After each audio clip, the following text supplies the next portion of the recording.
Let's get more insights on the Saudi Aramco IPO. And for that, let's go to our editor-at-large, Craig Copetas, who's live for us in Paris. Hello, Craig. Nice to see you again. Look, Craig, you've covered the Saudi oil story for decades. How surprised are you? I don't want to age you or anything.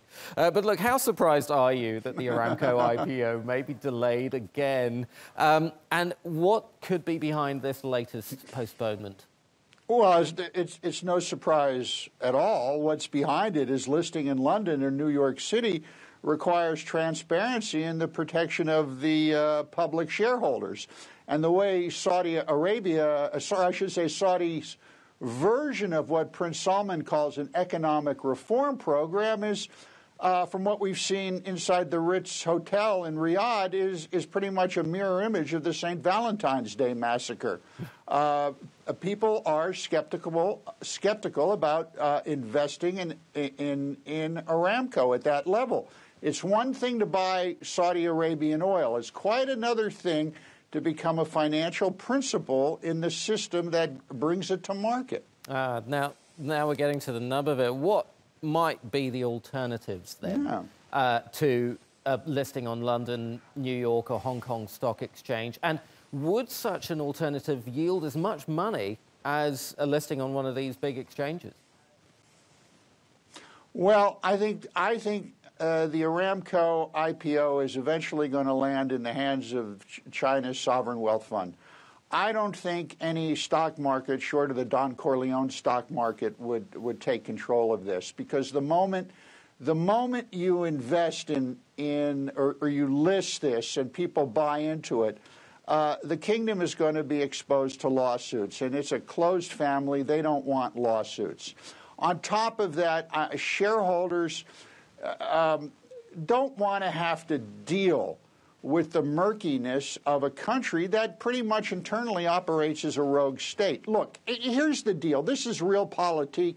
It's not mentioned at polite cocktail parties.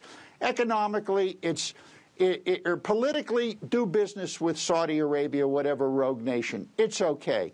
But the moment you have to bring Western market norms to that nation, it's just not going to work, because the Saudis aren't going to play along. And what's critically important here, is Saudi Arabia says it wants to participate in Western markets playing by Western rules. What we saw at the Ritz-Carlton Hotel, 17 hospitalized, 1 dead, according to reports, is not how you treat your shareholders. The other factor in all of this, of course, Craig, is how Saudi Aramco actually does its accounts and how it actually accounts for all the oil that it says that it has as in terms of proven reserves. That's a crucial element in all of this, isn't it? I mean, when you talk about transparency, that is essentially what you're talking about. Am I wrong here? Oh no, you're absolutely on target there, and that data is not getting to those on the exchanges who have to provide the due diligence. And I don't believe, or I have been told that those who are looking at Saudi are not being given that data when they ask the Saudis for that information. So this IPO eventually, unless they open up, and I don't see that happening, is going to end up in what we could roughly call a questionable stock market, or with a questionable sovereign wealth fund. Let's talk about... I just can't see investors doing this. Right. Craig, let's talk for a minute about what this all means for Mohammed bin Salman, his father, the king, and the Saudi economy. They absolutely need this to go according to plan, isn't it? I mean, how important is it for the economic revival plan? If they don't hit that $2 trillion valuation, if they don't hit that $100 billion in money raised from the IPO, what does it do to their plans? It guts them. It guts them. There's a critical number here. Saudi's GDP growth in 2011 was 10.3%. In 2017, it was 0.1%.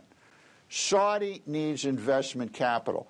They are looking at this as a way of generating investment capital to create new businesses and new jobs in the kingdom. And again, I come back to China. They're the only ones. They're coming in with more than $1 trillion on their One Belt, One Road deal. And Saudi Arabia, I believe, and Aramco is going to be part of that at some point. Okay. Craig Copetas in Paris. Thank you very much indeed.